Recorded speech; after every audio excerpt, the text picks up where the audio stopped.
digging. Really nasty out here today, huh? You get him? Where'd you get him on? Ned Rig. You got a crappie, I think. Yep, another crappie.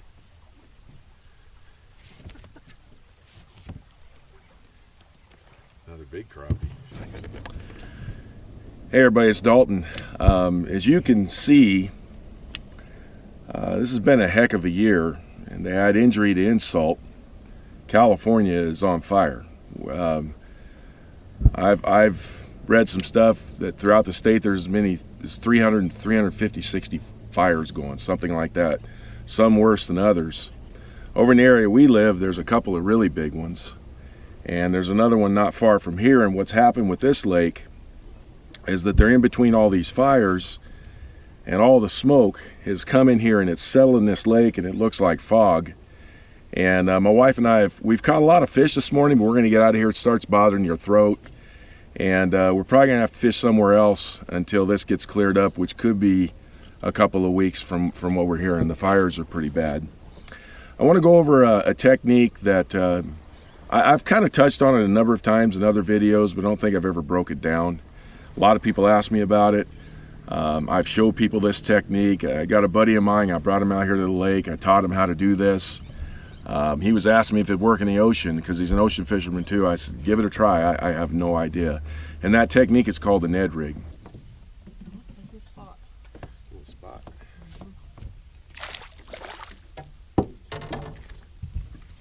There you go. Ned Rig's real popular. It's been around for quite a long while now.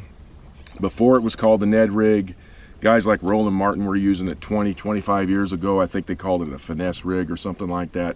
It's been around for a long time, but a guy named Ned made it more popular. Oh, did you see the ones chasing him? There's like two other ones with him. A Ned Rig's a pretty simple deal. You just take a jig head. This is a Z-Man jig head. I've used ball head jigs, I've used football head jigs, I've used all kinds of small jigs. And then you take some type of a bait.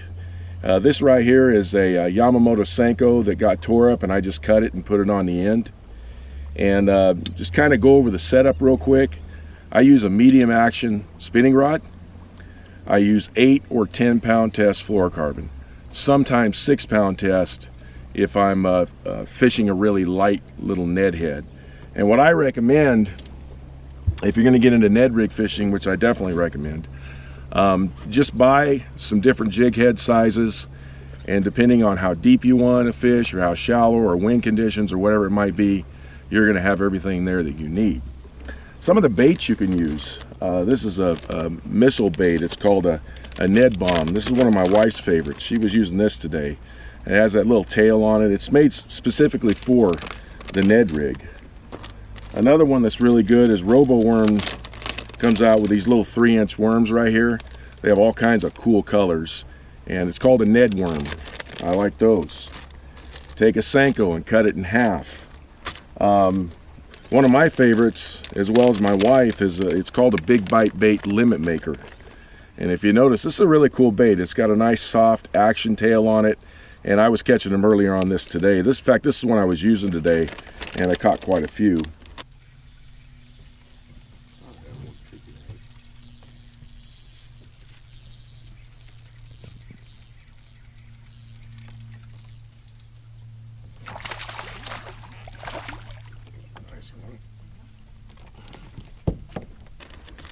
Other things I've used, I've also used swim baits.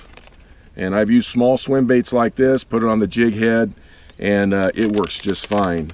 And then the most popular one is going to be the Z-Man TRD. We call it the turd worm. And it's a small, I think it's 2 3/4, stretches real good, so it's made out of that Elastex, so it lasts a long time. You can catch multiple fish on this one bait.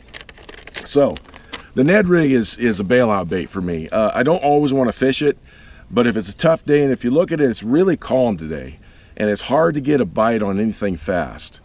So I'm either going to bump down to maybe a wacky rig or a Ned rig. And the Ned rig, I wacky rigged earlier, never got a bite on it. The Ned rig, we got a whole bunch of bites.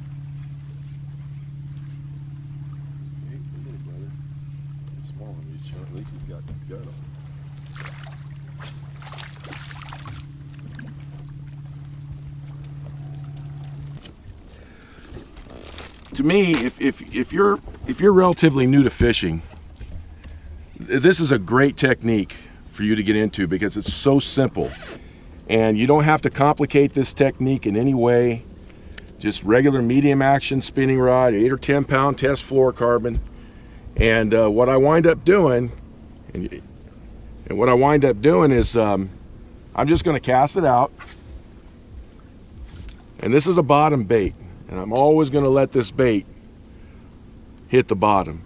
And the biggest thing, if you're fishing any type of worm, a finesse technique like this, one of the things that I recommend you do is keep your rod tip up. The sensitivity is going to be 100 times better if your rod tip's up. If your rod tip is down like this, you're not going to feel that bass. So the way that I do it, there's a couple of ways. One of the ways is I just kind of scoot it along like this. If you can see, I'm just taking the rod tip, scooting it along, twitching the slack. It's moving really slow on the bottom. It's standing, laying down, standing, laying down. Another way that I do it is I'll just drag it like a jig. I'll just slowly drag it on the bottom, won't move it much at all, and just drag it right along. And then another way that's helped me quite a bit is I'll take my rod tip and I'll lift it up about 1 inch, and I'll let it fall. I'll lift it up about 1 inch and I'll let it fall. And a lot of times when it falls, that's when that bass is going to take it. And then if I think there might be a bass looking at it, say I'm in a school of bass, I'll pop it real quick. And then sometimes that will get us a strike. There's not very many bass in this area. We came over here to give this a try, and there's not much out here. But that's how I do the Ned rig. It's a real simple technique, and all you got to do is just move it along slow, twitch it along the bottom. I don't know what it is about this bait that they like. I mean, it's like do nothing. There's no appendages sticking out. It doesn't have a lot of flair, nothing swimming around. But for some reason, I don't know, it just gets a ton of bites. It doesn't always get big bites. Admittedly, you're going to catch a lot of small fish. Another little largemouth. There's a little largemouth here. I don't know what it is. We moved around. A little bitty guy. Trying to find some bigger ones, but they're just not cooperating today. But I've caught some nice 3, 4, and 5 pounders. My wife has too, on a Ned rig. Our biggest largemouth out at this particular lake was 4.5 pounds, and I got him on a Ned rig sitting by a tree stump. So it's a great bait. If you haven't tried it, give it a try.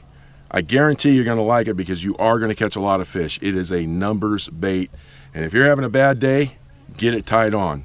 It'll help you out. Well, I hope this helped. We're going to get out of here. I mean, you can see this is the air quality out here is horrible, and my wife read it to me on the way. It's the fourth worst air quality right now in the United States, right here at this lake, which blew my mind, and my throat's starting to get all messed up, and we need to get out of here. Well, thanks for tuning in, everybody. I'll talk to you next time.